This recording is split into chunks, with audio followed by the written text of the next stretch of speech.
What's up, ladies and lads? It's Hawk here from Infinity HD Productions. Hey, all you YouTube and podcast fans, it's Librous Blood here, and we are back for another 360 Perspective podcast.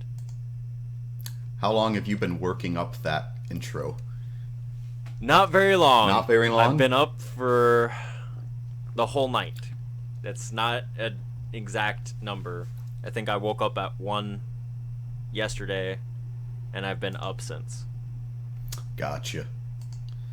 Yeah, I'm... That's what happens when you record late. Yeah, I'm actually uploading right now.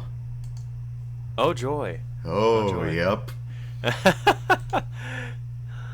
Oh, I did the same thing the other day. It was just, ugh. This is why I decided to record yesterday. Because I finally found a setting that would work. But yeah, so we are back.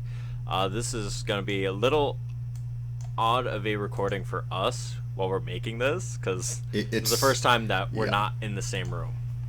Which is probably going to be standard for the next couple months. Yeah, it's probably going to be standard. At least we're using the same kind of equipment. You know, we both have our Blue Yeti. Oh, microphones. yeah. That shameless plug in there for our non-existent sponsor. Non-existent. It's non-existent. We aren't sponsored, and we keep doing that. Like, that's the joke that's never gonna die. Is just plugging Blue Yeti mics, or the what is the cheaper one? The cardioid only. Yeah. The Snowball. They do have new ones now. I don't know what the names of the new ones are. Yeah, no idea.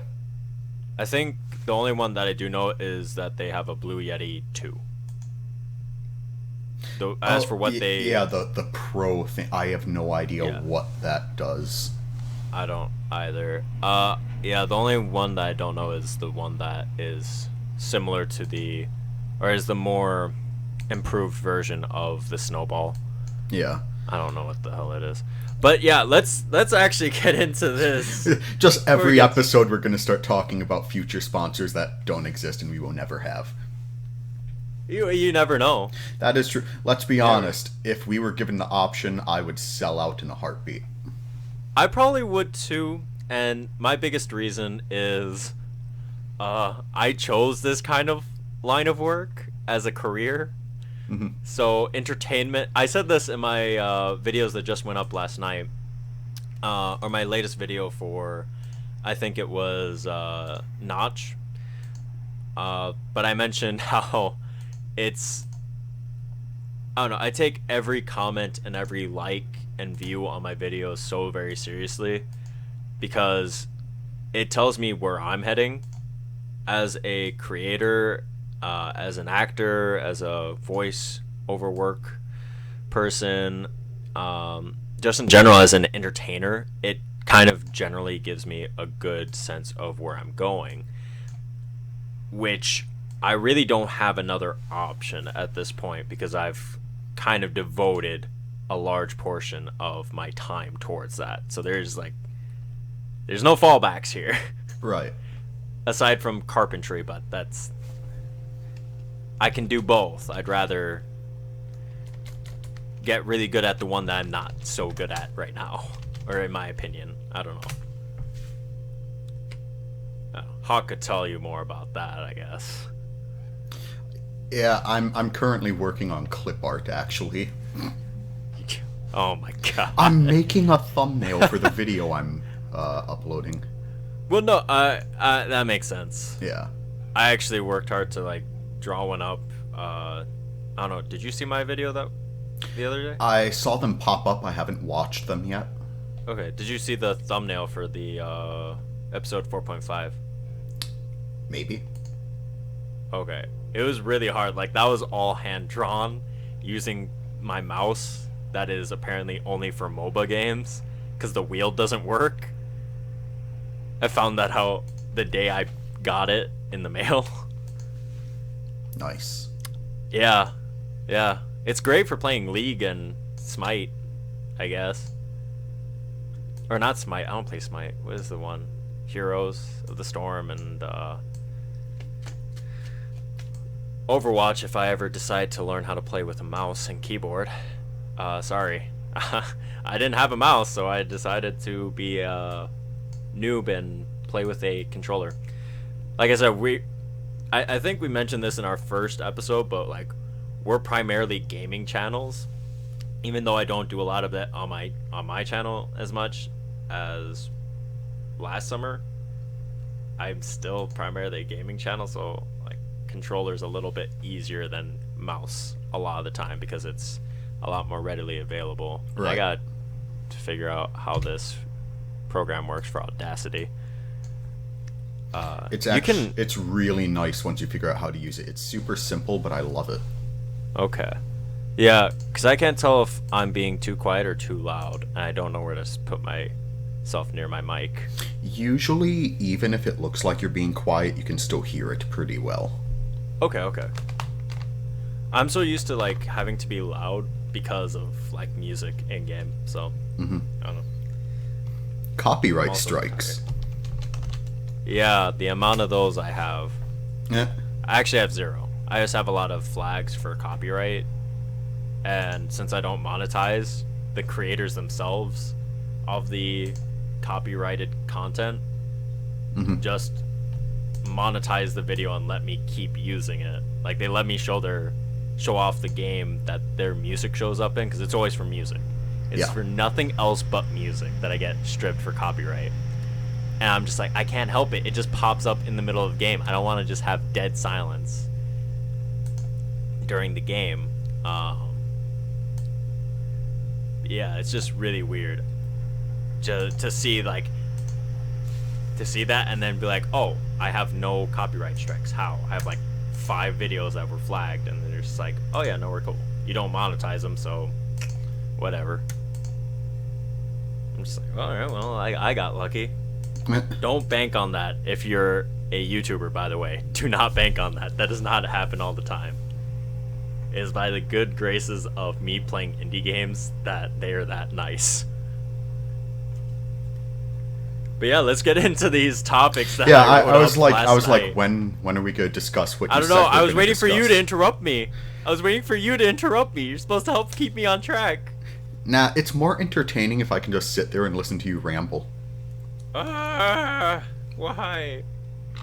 Like I said, it's more entertaining. Yeah. Also, I'm looking for the eraser button. Oh, okay. Yeah, so while you're working on that, so generally the way things work for our topics is we just pick something that we've talked about before, but this time I took some time, and I don't know where these came from in my head, but I was like, let's do this. So which of these do you want to talk about first? Because I sent you the list yesterday. Or do you want me to do a refresher so that the audience just knows? go through what we're going to discuss. Okay, so hopefully we can cover all of this in this session, but what I came up with was talking about censorship in media today. Age requirements on things, whether it be for movies or film, or just like that assumed age requirement to do things. Yeah. Generally in real life. And then media then and now. That last one is more of like media back a couple decades ago. Not a couple, but like a few decades ago. And media today. And by today, I mean like anything like mainstream media, I assume. No, like what is the one? Kind of mainstream media, how it's changed, but also a little bit of the change in media as a whole. I want to say anything pre-2000 is the then in that statement, and then anything 2000 and up is now. Okay. So also kind of how communications has changed. Yeah, Okay. yeah, a little bit. Don't worry, I actually have notes for myself because I knew this I would get like all ah like fumbled, like Hmm. doing this, as I am now. It's great. All right, so which one do you want to go first on? Because I've been Um, talking a lot so far. I'm aware.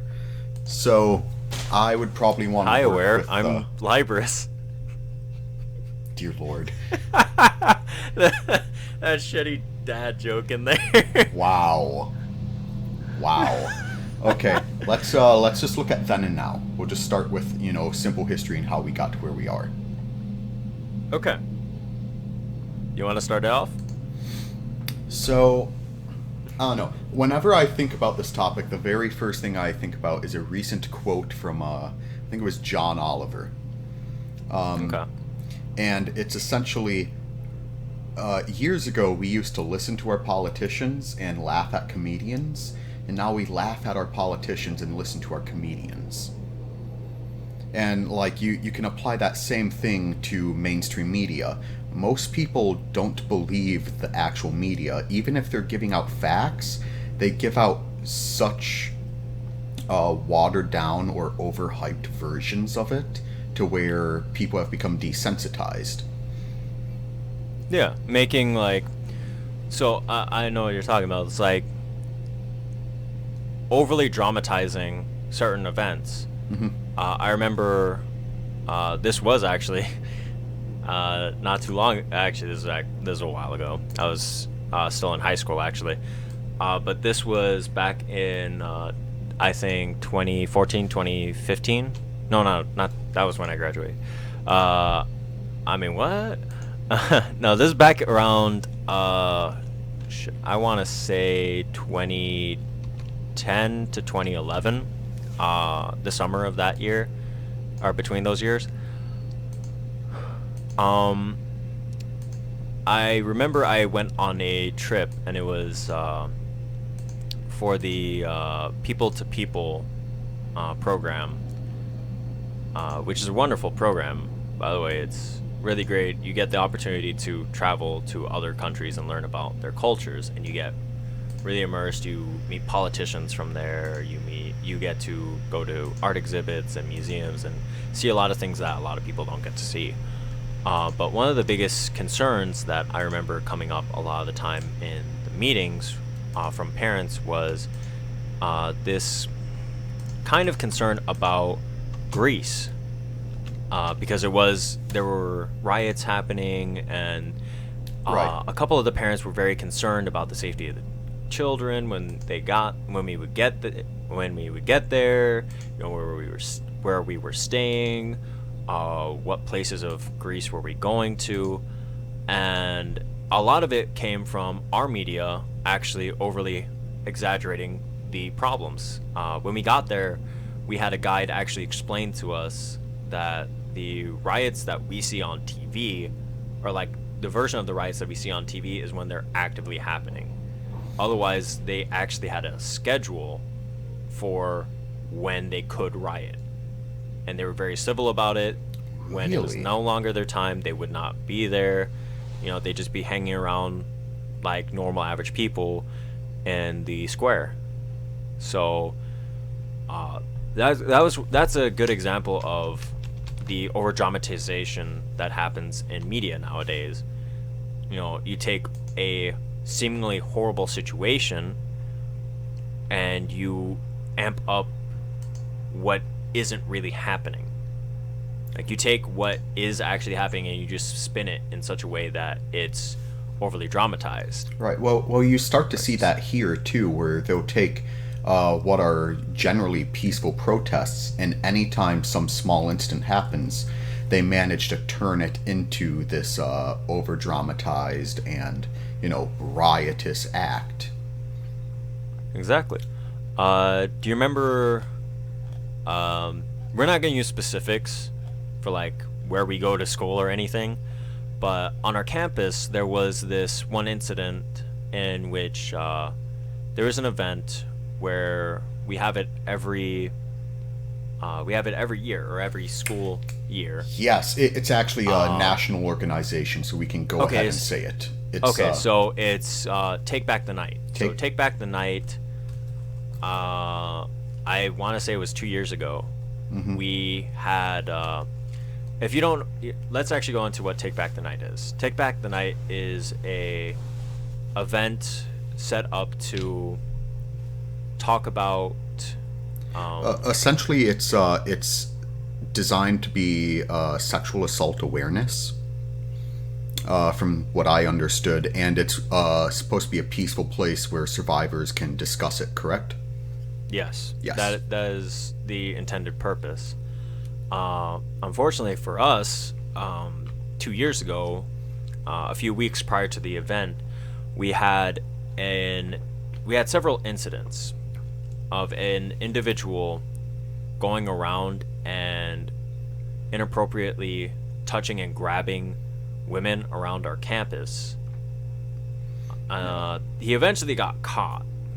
And if I remember correctly, he didn't even get caught until last year because that was still going on. Yeah, it took a while to find the culprit. And several things happened. One of which affected the night of Take Back the Night. Mm-hmm. And it changed it from this safe zone to kind of almost a minefield, I want to say, because we had a news station. I can't remember which one it was. I want to say it was Fox. It was because one of our friends was interviewed, and they took his words and spun what he said. Okay, yeah, I remember that. Mm-hmm. So Fox, a branch of Fox News, showed up on our campus, and they asked. So the way that they approached it was that they asked about the event, but the way that they asked about Take Back the Night was geared more towards the instances of sexual assault that occurred by the individual around our campus, randomly grabbing people. And they asked a lot of questions like, oh, do you feel safe? Do you feel like it's the protection here at this campus, or this is subpar or inadequate? How do you feel being in this environment? How has this affected you? And the biggest thing was that they continuously went up to a lot of the female students that go to our school. And when you just see that happening, it's not okay. It was very inappropriate the way they were asking about it and the way that they approached the subject as a whole. They weren't really trying to get into the real aspect of what the event is supposed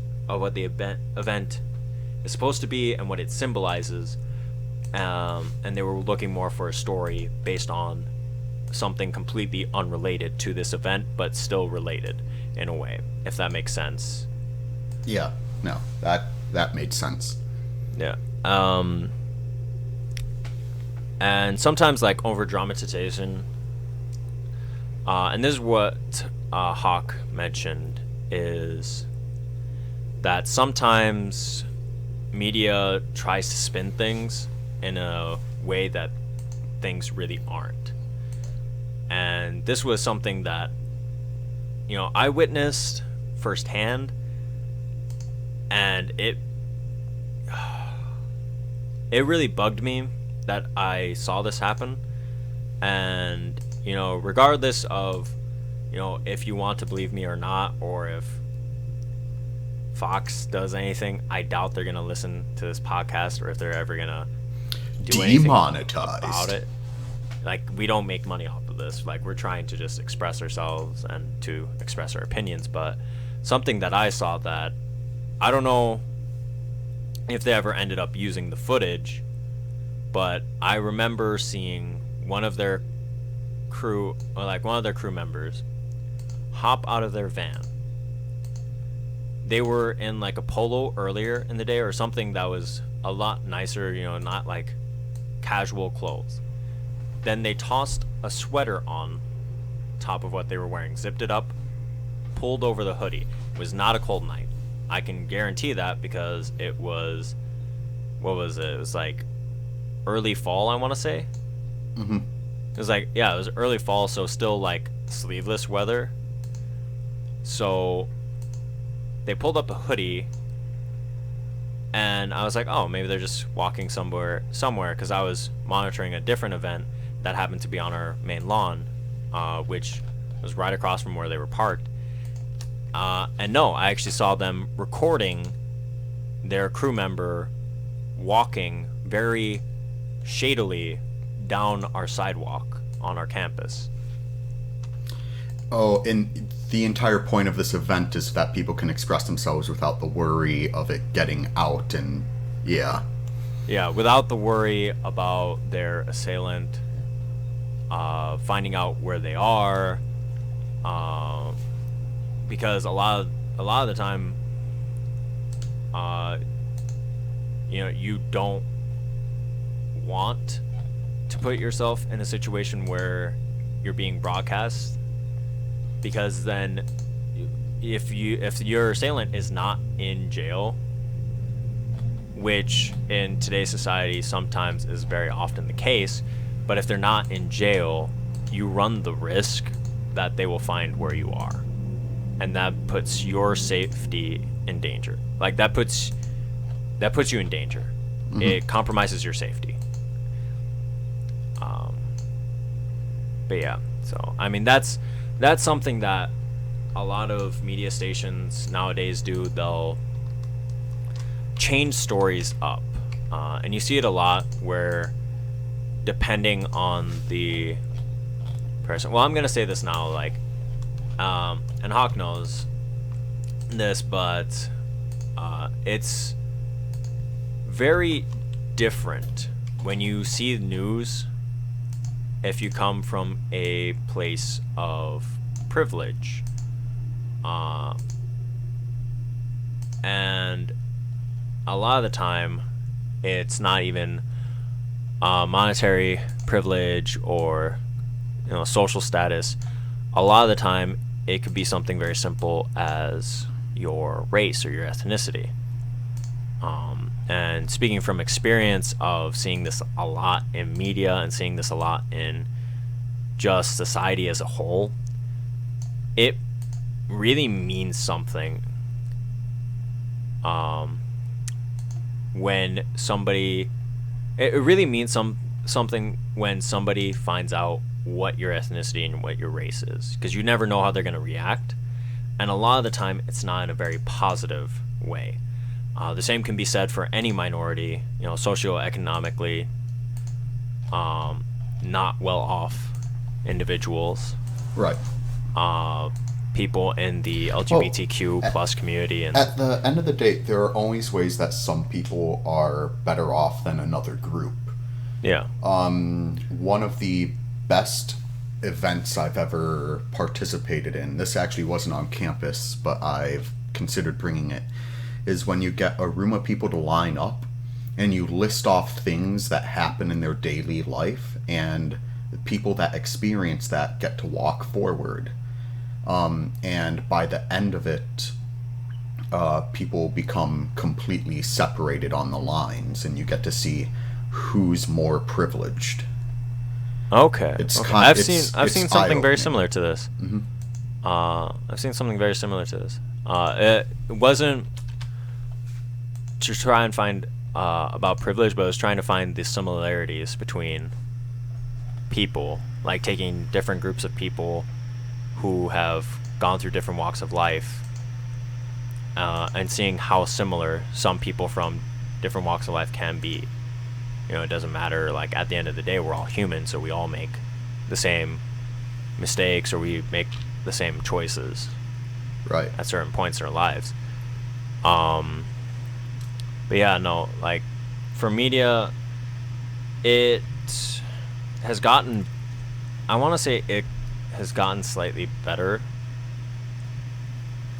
in some ways, but it has a lot of room to grow. Mm-hmm. Well, because like something that really gets to me is if you look at the infamous interview that Richard Frost did with. Sorry, I don't think it's Richard Frost. What's his name? Frost Nixon. Do you remember this? um Uh, I might I think it might be Daniel. Anyway, so Frost is the name of the guy that interviewed Richard Nixon, and that's where the infamous quote of "I'm president, so it isn't illegal" came from. Because this was Nixon's first like major address since leaving the presidency. okay. And the history behind Frost is that he was just a TV host. He had nothing to do with news, nothing to do with standard media. He was a reality TV star from, I think, Australia, or at the very least the UK, but he had a show in Australia. And when people heard that he had this interview with Richard Nixon, he was a laughing stock in the media. Everyone thought it was going to go so poorly and that he was going to throw really soft questions. And now you look at the media, and if they were to do something like Frost did, they would be the most well-respected people ever, because people just don't ask hard-hitting questions. And it's interesting how the same people who were once critics and would make fun of people like that have become those people. Well, of course. It takes one person to start a change, but it takes so long for people to start following that form of change.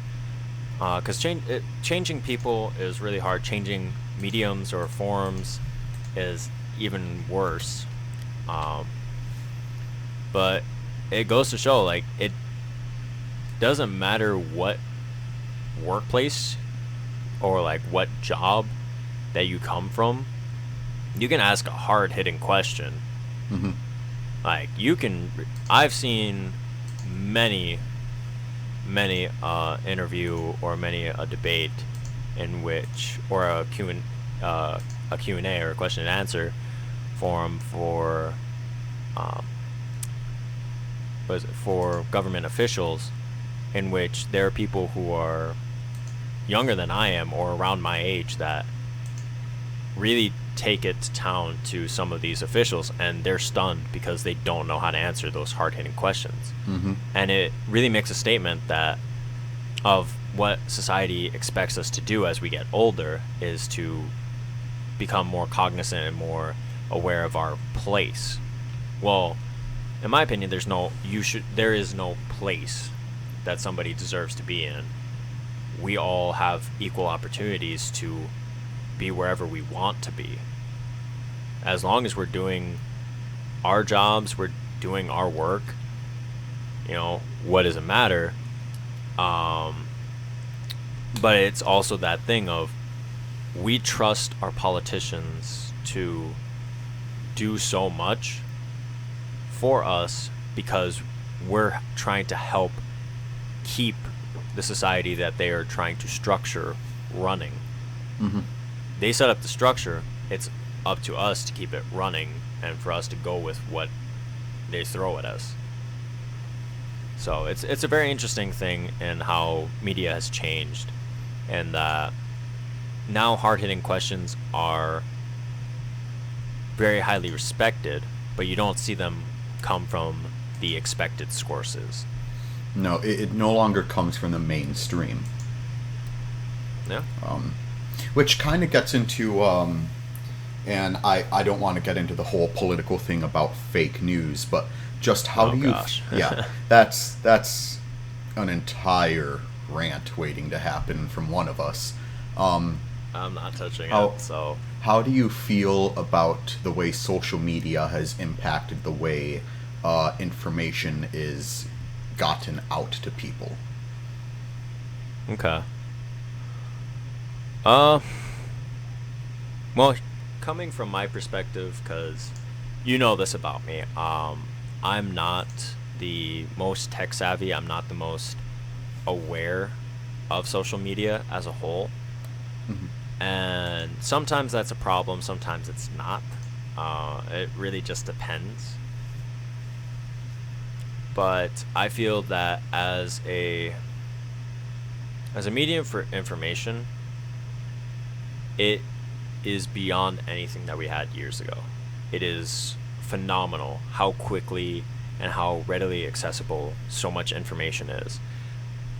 Mm-hmm. But the caveat to that statement is that Where is it coming from? where is it coming from? A lot of the information can sometimes become watered down or inaccurate horribly. Mm-hmm. I remember someone posting a video, and the person didn't really understand what the article or what the news video was about, because it was about wait, you have eaten already, yes? I have what? Have you already eaten? Yes. Okay, good. So I'll continue with this. So it was a video about a young child having surgery on their intestines and something getting pulled out. Now, the original poster of this video, I couldn't find where they were, or like what they originally had on the video, but the person who reposted most recently that I had seen at that point, before reading further comments, believed that what they were pulling out, because of how it looked, was that it was spaghetti that the child had not chewed and they had just swallowed whole. That's not how that works. I know.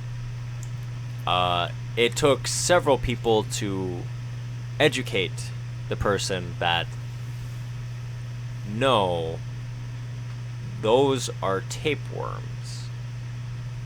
Awesome. Because our body naturally digests our food no matter how we swallow it. Mm-hmm. Because the acids in our stomach are highly volatile. That's why it burns the inside of our throat if we throw up. Because that's essentially acid coming up in a more diluted form. So it's it's one of those things where, like, if one person had seen only that one thread, they would have believed that that was what happened if you ate spaghetti whole. It really depends on where you're getting the information from, which is an issue because sometimes nowadays you're not sure. You don't know. So it's a great source of information to have social media. It's a great way to pass along information that otherwise would be only found in libraries, or you would have to have a letter correspondence between people, not email, like handwritten letter correspondences. Mm-hmm. So it's an amazing forum that we now have available to us, but at times I feel like it is so easily abused and misused. There's so much that can go wrong with a tool such as that, but there's so much to gain from having a tool like it as well. I don't know. That's one of my things. So I have a few things here too, but thinking about media back in the day and media now, how do you feel about, and you've heard me rant about this a couple times, but common life skills.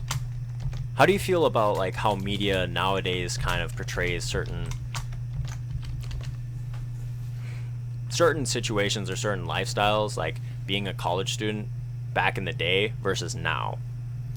Like, how do you feel like media has prepared certain generations of like future adults and future Like, leaders like, for are we life. talking mainstream news or media in general? Media in general, more. Media in general, I feel like it's done okay because let's be honest, if someone going to college wants to learn how life is in college, Google it.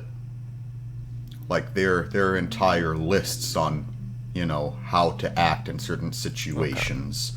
Um, but I think something that is really prevalent, even if it's more of a social idea and it's not even real, and it's pervasive throughout our society currently, is the idea of the lazy millennial.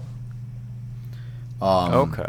Like if you look at it, the generation before us was the counterculture. They literally went out of their way to not listen to their parents and protest and in many cases do a ton of drugs. And Okay. Okay. then that I got you. same group has now aged and now they're the ones that tell us not to do those things. Right. And in most cases, a lot of our current societal issues stem from that generation.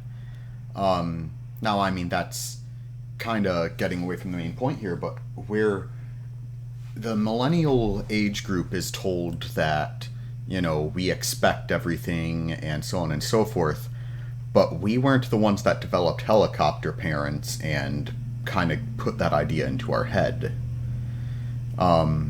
So I just think it's interesting how things haven't really changed, but at the same time, there's this cultural myth that we are taught that things have changed so much.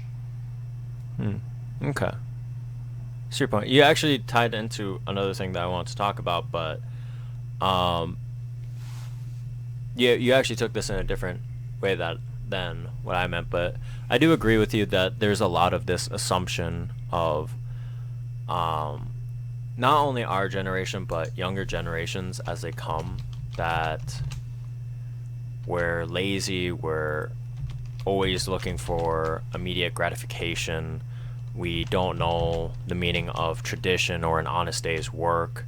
Mm-hmm. And it's very surprising because there's this large quantity of quote unquote millennials or people around our age and younger that are seeking to learn a lot of these dead arts that are around, or learning these new techniques that take so much work, but it looks like it doesn't take any effort at all because we have so many more resources available to us that it makes it seem like we're lazy because we're not working hard, uh, or like we're not breaking a sweat, or we're not having our blood, sweat, and tears in every little project that we go into or every little endeavor. Yeah, But like at the it same it time, it's like takes it it's takes perspective. us half an hour to get the amount of research that used to take hours of searching through books. Yeah, Yeah. and it's you know a lot can be a lot. There are a lot of things that are very similar in this situation. Not only like people, but like let's think about you know health, healthcare, or like medicine. You know, a few decades, well, not a few, like quite a few decades ago, it used to be that home remedies were more more seen and much more accepted than they are today. A lot of the times nowadays you have parents who, if their kid is feeling really bad, or like not even really bad, like slightly off kilter, they will immediately reach for Advil or ibuprofen or some kind of drug or pill that we in modern day times have now developed.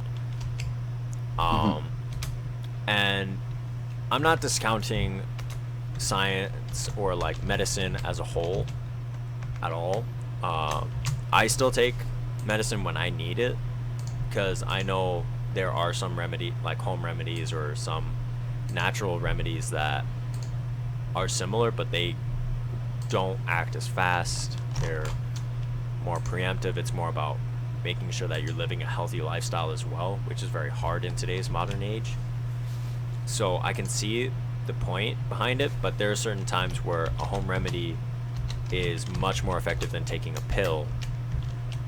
And I feel like there's a lot of that loss and that art, and I feel like media kind of makes it seem in some regards, like, I'm not saying don't, no matter what your opinion is on flu shots or vaccinations, they do a lot more help than the supposed harm that you think they do. Because in my opinion, as much as I believe in natural remedies and home remedies, that is something that I'm actually learning and studying about, so that way I know when I can use them and when it is impossible for them to work to help me with what is happening internally to my body.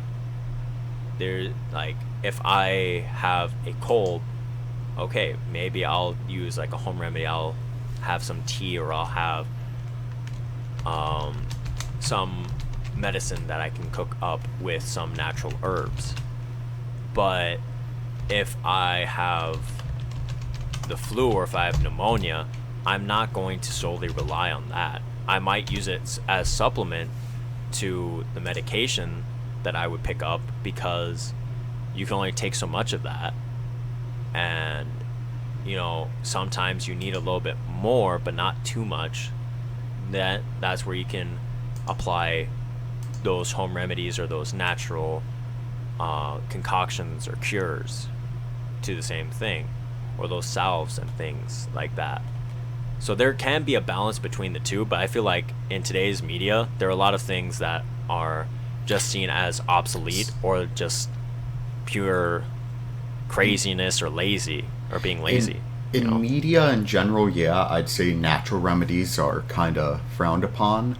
But I've noticed something in the mainstream where it's either they're super for natural remedies, or they're super for science and medication. There's never a gray middle zone anymore. It's always you're one or the other.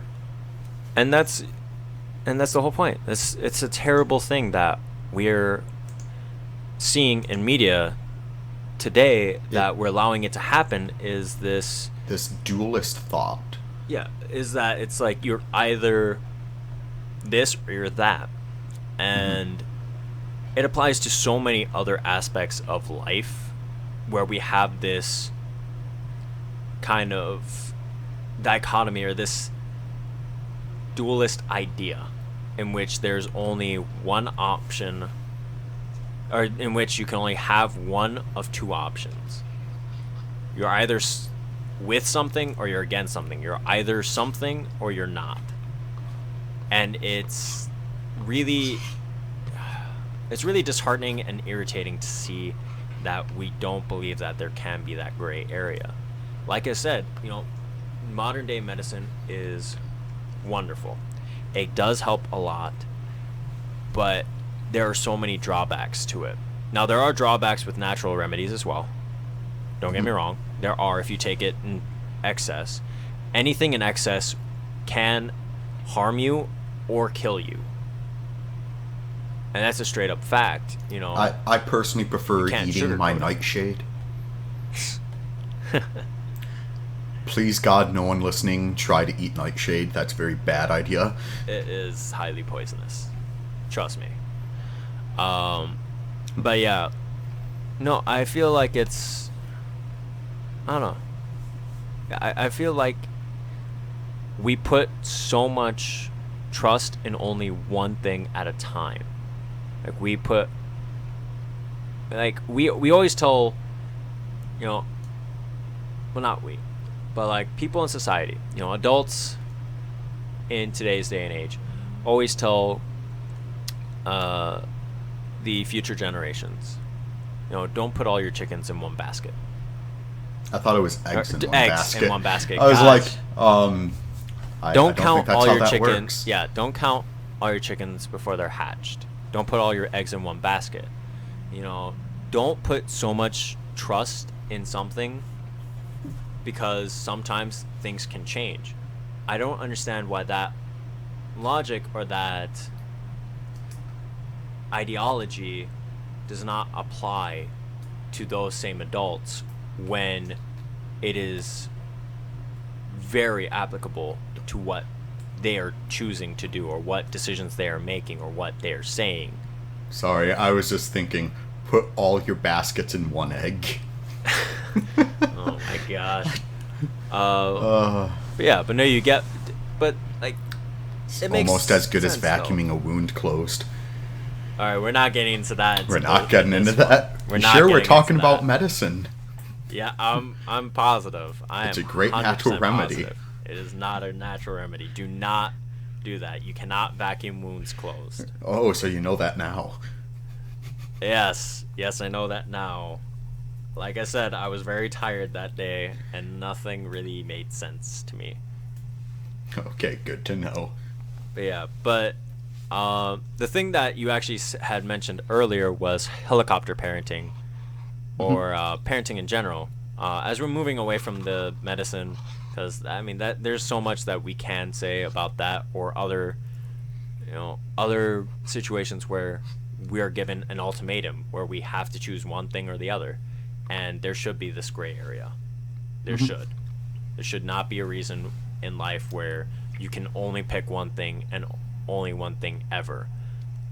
Yes, look at how many successes and how many advancements in so many fields that we have today that were spurred on by changes in people's course of life. Look at computers. Look at what we use every day, like what you're using right now to watch this podcast, or to listen to this podcast, or to watch YouTube, or to read the news when you can't catch it on cable, if you still have cable. These would not be possible without a lot of people who took different paths in life than you would have thought possible to create something like this. Brandon. Yeah. Real quick, can you go to my channel and check that episode 2 of YouTuber's Life uploaded? Because for some reason it's saying it's private when it isn't. Yeah, I can check that. But it's amazing when you think about it, because think about Word programs or Microsoft. I'm trying to remember who created Microsoft, or not Microsoft. Bill Gates. Bill Gates, not Microsoft. Apple. Apple. That was the one I was thinking of. Steve Jobs and Steve Wozniak. Okay. Yeah. I mean, look at Steve Jobs and Steve Wozniak. Yes, it is. Sorry. On a side note, yes, the video is up. The thumbnail says number 2. The title says episode God damn it. 1. knew I forgot to edit something in there. Like the actual title is completely different, and yet I forgot to change the number. Thank you. Yeah, you're welcome. But to get back on that point, you can never tell where the next new idea is going to come from. You can't invest so much of your time and your belief in only one thing, because sometimes it will fail you. It's just statistically speaking, there is a better likelihood for you to have many successes if you have your time and your investments and your and everything that you have, not like physical things, but like everything that you are, your motivation, your time, your effort, your willingness to work. If you invest that in too many things, you're never going to find success. But if you invest in only one thing, you will find that you will reach a peak so early on. and then there's nowhere to go for you. But if you find that middle ground, like we were talking about, and you have a few things that you are good at, or a few things that you are truly invested in, things that you actually care about, that you have so much of a connection to, that are a large benefit to your livelihood, that you participate in, then you will find so many successes in your life. Mm-hmm. But now to actually get onto the parenting thing that I was talking about, how do you feel about parenting today? Versus a few decades ago. Well, the problem was I was raised by people that lived through the 60s and 70s, so very much their outlook is, as long as I'm not getting hurt, they don't give a damn. Okay. But growing up, I had a lot of friends where their parents were very much, I don't know, it was the never get out of my line of sight type of parenting. But at the same time, it was very much, if you do this, you get this reward. And I'm just like, these are the same people that complain about kids getting what they want or always expecting to get what they want. It's like, you essentially bribe them. Of course they're going to think they're going to get something if they do a relatively okay job. Okay. Yeah. No, I got you. Mhm. I find the same problem nowadays too. Because I'll meet a lot of kids, because I have a lot of friends that are still in high school, and I'll hang out with them, and I'll see I'll see their classmates, or I'll see the new underclassmen, and I will find that they have this air about them that is just kind of arrogant, kind of cocky. They feel like they're entitled to everything that they see, or to everything that comes up. And I feel like parenting should not be that loose, but it should not be very strict either. Because Right. if you go to either way, if you go to an extreme of parenting, you're gonna mess up somehow. Mm-hmm. If you are too strict, you might cause your child to have too much anxiety. They might not actually live up to this non-existent potential that you see in them, or this non-existent future that you want them to achieve, that they can't, because that's not the future that they want. But they don't know what they want because they've only lived to service your dreams or your wants or needs for them. Yeah.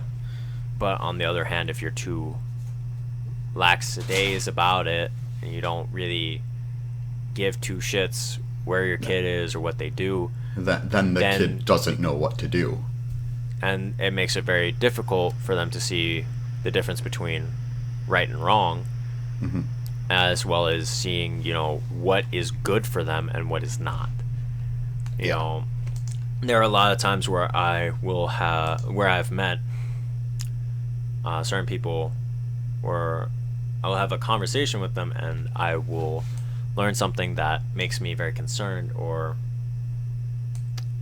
did you ever read the book, the Wallflower, or how to be a wallflower or something? I don't think so, no. Let me make sure that I'm actually saying the right title.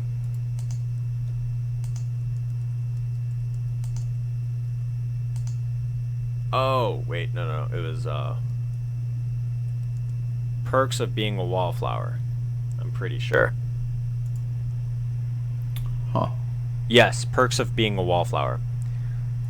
So, it's a great novel. It talks a lot about a lot of issues that kids have nowadays, or young adults have nowadays, that aren't often seen by parents. One of which is dating. And this is a great example. Parents can go one of very few ways when it comes to their kids dating. They can either be very dead set against it until they are financially stable, they have a good job, they can support a family, you know, the old-timey American dream view. Here's what I'm going to say. To quote my father, when I turned 15, he turned to me and looked and said, "In one more year, you can start having sex." Yeah, I mean, that's another way you could go with parenting. Yep. For relationships. But this is coming from the same man that doesn't want me to have kids till I'm 30. I just found it very odd. I mean, I've heard almost everything from follow your heart to wait till you can support a family, to have your taste of the world before you settle down. My family was always in a very weird middle zone where it's essentially you can have fun as long as it doesn't affect another human being. Okay. I got you on that. Because you shouldn't toy with someone's emotions. You should not, in your endeavors to have fun, ever think that it is okay to leave a pile of burning ash behind you as you burn the world down. Because, you know, let's be honest here and let's be fair. A lot of the time when people think that they're having fun, they often forget that people are people. They're not playthings for you to use until they bore you. And I feel like that's a big issue nowadays, where you have kids that are younger and younger trying to get into relationships, and they don't really know what a relationship is yet. They don't know what they should be looking for. You know, I have seen a decent amount of my friends, or a decent amount of people that I've been introduced to talk to them about this, of this idea, and this is why I brought up that book, is that they mention this, but a lot of the times people accept the love that they think they deserve, and it doesn't make a lick of sense to anybody else but them. Right. And I think we've talked about this a couple times for myself when we have gone on walks around town and we have those discussions. But it is a very true statement. You know, there's a lot of things that play a factor into who we as people look for as potential significant others. Yeah, in our lives. And it's like, what do you want to prioritize? Someone that cares about you, someone you can invest in, or someone similar. It all gets down to there needs to be a balance in life. Yeah, there always has to be a balance. And, you know, the other thing is that as a parent, you shouldn't say, I've heard this line from a few people often when they talk to their parents about their relationships, and they're just like, I just don't like them. I don't think they're good for you. I think you should be with somebody like this. I think you should be with that person or this person. And coming from my perspective, because a lot of people mistake me for a father or for a parent because of my views about parenting. I feel that it should not, unless I feel that my child's safety, like their physical safety, their mental safety, their emotional safety, is at harm or at risk from this relationship, I will not put my 2 cents in. I will tell them how I feel about the person. You know, if they are dating somebody that I don't particularly like, I will say, you know, I will try for you, because that, as a parent, you know, you should try to see things from your child's point of view. You might notice that you might have some biases that are preventing you from actually seeing the person for who they are. I've had a lot of parents who will look at somebody and they just won't like them because of some arbitrary thing. But at the end of the day, when the child goes back to them and talks to their parents, they'll be like, who was that person? And they will tell them, this is the person I've been talking to you about for so many months, so many weeks, and you actually have a lot in common with them. But when you saw them for who they were, or when they said something that was a little different to your opinion, you just chose not to like them because of a very small difference between the two of you. Right. And that's one of those things that it's just, it's... Can I just say real quick, the idea of someone's parent picking out your future mate, really creepy, especially if the goal is for them to be exactly like the parent. That's just really weird. Oh yeah, no. I could not yeah. imagine that. I get that vibe a lot from my not from my parents. I feel like dads do it the most to their daughters, which then gets even weirder. I don't know. Well, I've never had that. My dad was actually very very shocked and surprised by my opinion, because I seemed to be much more concerned and much more nervous and anxious about my sister starting to date, because she's getting around that age where that thought does come up.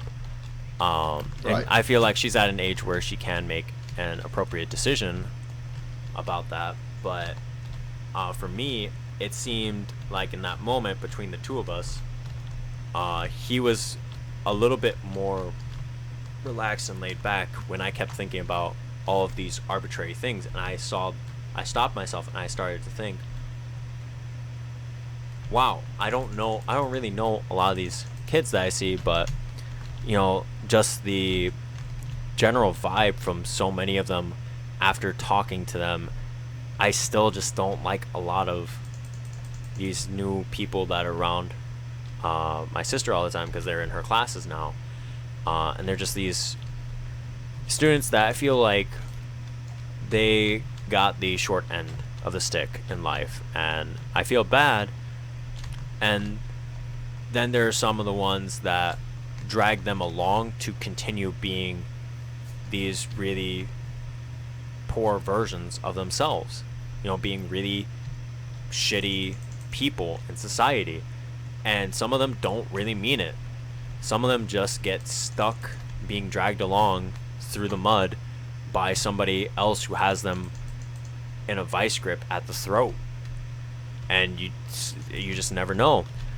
But we had this conversation in which I was just so concerned about that, and there was one thing that we came to an agreement on. It was very similar, and this is how my dad is about things like that.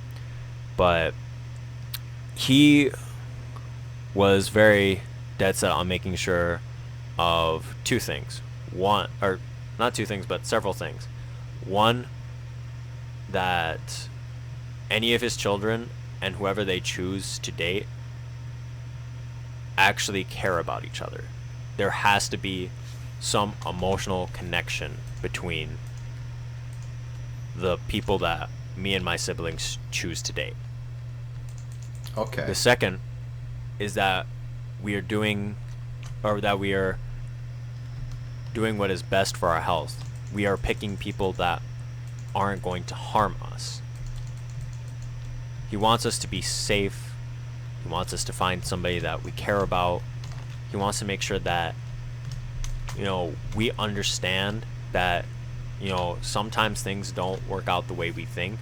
So to not dwell on when things go wrong, or not to give up. Well, I think looking at it, a lot of my perception of fathers being overprotective does go back to media portrayals of characters. That's a big stereotype. Oh yeah, it's always the father that has the problem with who the daughter is dating. Hmm. There's always the problem of, you know, you don't often see it that much in media. Uh, Back then, sometimes nowadays you do, but not very often, where it's now the mother who has the issue with, who the son is dating. Yeah, no, it's And essentially your child of the opposite sex. There is going to be an opinion as to who they are dating. yeah, and I agree with you. Hmm. Um, that is one of the biggest things that I've seen is an issue, is that, you know, in media we portray that only the mom cares about who the son is dating. Only the dad cares about who the daughter is Hmm. dating. In reality, sometimes mom doesn't give a shit at all. Sometimes dad doesn't give a shit at all. And, you know, it's very interesting to see in media today how we portray proper parenting. A lot of the time in more popularized media, you see people just, I don't know, you see parents just jump in and say things like, you're not good enough, like, they're not good enough for you, or, you should get out of this situation. I don't think that they're the right person. Hmm. Always trying to change or fix the relationship for their child instead of talking with them and working things out, trying to figure out where things kind of started to go awry. Right. Um, We're just letting you know, getting up near the hour and 10 minute mark. Were there any last topics you wanted to go over before final words? well, we actually only covered the one topic actually the whole time, I'm which I'm was, aware. We just kind of got off on tangents randomly. yeah. But I mean, the biggest thing That's that we that's the talked whole about was point. media. Hmm. Um, I feel like media as a whole has changed for the better in how it is accessible. As for the Yes. content, it leaves something to be desired. But I mean, the nice thing about living in the modern era where we have information technologies everywhere, even if the content is sometimes lacking, you can always find other content. It just depends on whether or not you are able to or actually care enough to seek it out. Okay. I mean, that's true. Um, I don't know. Aside from that, I feel like the only other thing I want to say about media then and now, back in the day and today, is that, so many things have changed about common everyday things like parenting, general life skills that you teach your kids. You know, Hmm. I don't know how news is produced. What generally as a person you should be doing, thereby dictated by our society because it is on media. And I feel like that is the biggest downfall to this I massive I pouring challenge for you to the ice information. bucket challenge. I already did that once. I'm not doing that Oh, again. hot chili challenge. I don't eat spicy food. I know you don't. I'm like not fully like, I don't eat a lot of spicy food, which is surprising I considering was making a joke I about know. media influencing Oh, media decisions. influencing decisions. I thought you were making a joke because like I'm Puerto Rican, No, no, and like Latino food being like spicy, or a good amount of it being spicy. no, no. Latino food just causes diarrhea. Okay, that is not true. For a second, I thought you were going to say because it was inappropriate. I'm like, this coming from the guy that brought up tapeworms. Yeah, no, I was gonna no. I'm not gonna say it's inappropriate. Look at the shit that we talk about on this. Like, are you kidding me? Like, Yeah, for good real? point. Like, we talk about a lot of shit on here. Literally and figuratively. Yeah, yep. I blame UPS. You'd be... Yeah. I'm actually surprised they didn't throw my package this time.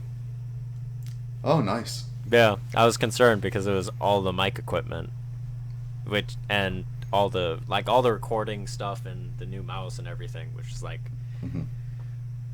I told you it was like $160 altogether. Yeah, you ever hear about FedEx stealing things? Nope, but never heard of that. It's very rare, but it was a big thing last year. Okay. Okay. Sorry to pull us weird. off on that random tangent. No, that's fine.